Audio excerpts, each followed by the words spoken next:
बताना चाहेंगे कि हमारे साथ जो किसानों के साथ अन्याय हो रहा है, हम 4 मुद्दे हमारे पास मुख्य हैं। रामपुर बेलिया जो दोनों गांव प्रभावित हुए हैं, खदान खुल करके गांव के नज़दीक तक पहुंच गया है, आज तक विस्थापन की कार्रवाई नहीं हुई। हम चाहते हैं जब तक ये खदान बंद हम तब तक रखेंगे जब तक हमारा विस्थापन की कार्रवाई नहीं होगी। दूसरा है कि हमारे संपूर्ण संपत्ति का मुआवजा हमको दे दें, मकान का मुआवजा दे दें, पेड़ पौधे और ज़मीन का मुआवजा दे दें, हमको बसाहट दे दें और R&R जिसको पुनर्वास का पैसा कहते हैं, पुनर्वास की राशि दे दें। हम ये चारों मांग हमारे पूरी कर दें और खदान सतत अपना चालू करें, हमको कोई दिक्कत नहीं है। जब तक ये चारों मांग हमारी पूरी नहीं होती है तब तक हम खदान को स्थायी रूप से बंद रखेंगे।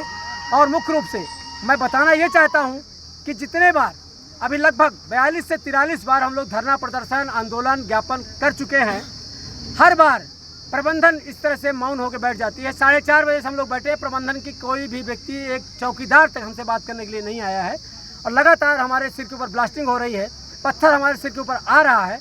और बाद में जो है जिम्मेदारी किनको देते हैं तो हमारे थाना प्रभारी आकर के हमको समझाने का काम करेंगे। थाना प्रभारी जिम्मेदारी होती है कि तहसीलदार साहब से, SDM साहब से, कलेक्टर साहब को रिक्वेस्ट करें और किसानों को मना करके खदान को चालू कराएं। ये प्रबंधन की नीति है। यह नीति इस बार नहीं चलेगी। हम सारे किसानों का एक ही मांग है कि हमारा विस्थापन की कार्रवाई पूर्ण रूप से करेंगे तभी खदान चालू होगा, नहीं हम खदान को बंद रखेंगे। और एक जो मुख्य विषय हमारे पास है वो है बेरोजगारों को रोजगार देना।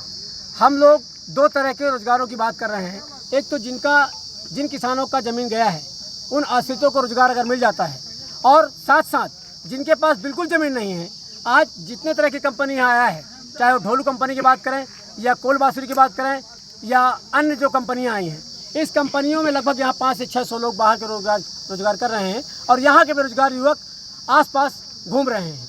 अब उनको जो है चोरी करने के लिए, नशा से परेशान करने के लिए, झगड़ा करने के लिए मजबूर किया जा रहा है मैनेजमेंट के द्वारा। ये हम आरोप लगा सकते हैं। ये खुली चुनौती है ये कि अगर हमारे बेरोजगारों को रोजगार दे दिया जाए तो निश्चित रूप से सभी बच्चे लाइन में लग जाएंगे और नशा से मुक्ति मिल जाएगी, अन्याय अत्याचार से हम लोग मुक्त हो जाएंगे, हमारे बच्चे लाइन में लग जाएंगे। तो ये भी एक हमारे पास बड़ी समस्या है। यहाँ बगल के गाँव को देखें, अगर अतरिया में, अतरिया का मुआवजा हो गया, DRCC के लिए 4 बार चिट्ठी जा चुका है, ऐसा बताया जा रहा है, लेकिन DRCC नहीं हो पा रही है। अतरिया किसान भी परेशान है।